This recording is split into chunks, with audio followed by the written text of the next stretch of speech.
नमस्कार दोस्तों, कैसे हैं आप सब। भगवान की कृपा से सभी कुशल होंगे। आज मैं आपको बृहस्पतिवार की कथा सुनाने जा रही हूँ और विधि समझाने जा रही हूँ, सो ध्यान से सुनिएगा। व्रत विधि। इस दिन बृहस्पतिश्वर महादेव जी की पूजा होती है। दिन में एक समय ही भोजन करें, पीले वस्त्र धारण करें, पीले पुष्पों को धारण करें। भोजन भी चने की दाल का होना चाहिए, नमक नहीं खाना चाहिए। पीले रंग का फूल, चने की दाल, पीले कपड़े तथा पीले चंदन से पूजा करनी चाहिए। पूजन के पश्चात कथा सुननी अनिवार्य है। इस व्रत के करने से बृहस्पति जी अति प्रसन्न होते हैं तथा धन और विद्या का लाभ होता है। स्त्रियों के लिए यह व्रत अति आवश्यक है। इस व्रत में केले का पूजन होता है, इसलिए बृहस्पतिवार के दिन केले का सेवन नहीं किया जाता, वर्जित है। अथ बृहस्पतिवार व्रत कथा। इसी गांव में एक साहूकार रहता था, जिसके घर में अन्न, वस्त्र और धन की कोई कमी नहीं थी, परंतु उसकी स्त्री बहुत ही कृपण थी। किसी भिक्षार्थी को कुछ नहीं देती, सारे दिन घर के काम काज में लगी रहती। एक समय एक साधु महात्मा बृहस्पतिवार के दिन उनके द्वार पर आए और भिक्षा की याचना की। स्त्री उस समय घर के आंगन को लीप रही थी। इसी कारण साधु महाराज से कहने लगी कि महाराज, इस समय तो मैं घर लीप रही हूँ, आपको कुछ नहीं दे सकती, फिर किसी अवकाश के समय आना। साधु महात्मा खाली हाथ चले गए। कुछ दिन के पश्चात वही साधु महाराज आए, उसी तरह भिक्षा मांगी। साहूकारनी उस समय लड़के को खिला रही थी। कहने लगी, महाराज मैं क्या करूं, अवकाश नहीं है, इसलिए आपको भिक्षा नहीं दे सकती।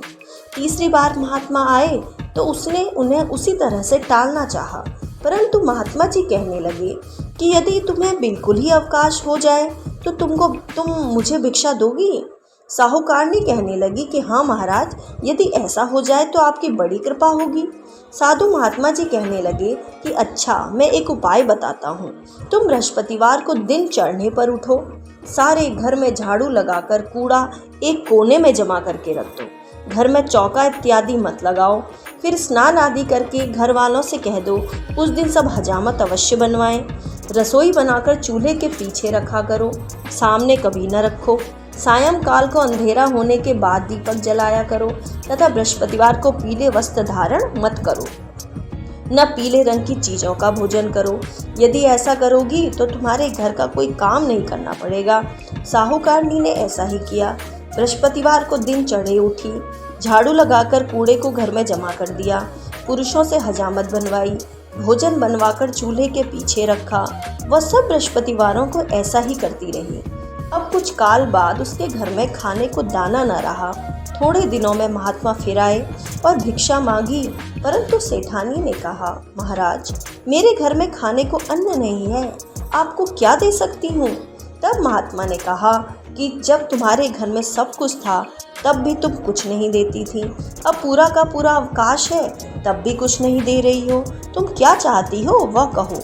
तब सेठानी ने हाथ जोड़कर प्रार्थना की कि महाराज अब कोई ऐसा उपाय बताइए कि मेरे पहले जैसा धन धान्य हो जाए।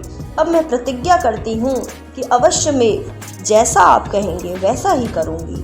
तब महात्मा जी ने कहा, बृहस्पतिवार को प्रातः काल उठकर स्नानादि से निवृत्त हो, घर को गौ गोबर से लीपो तथा घर के पुरुष हजामत न बनवाएं।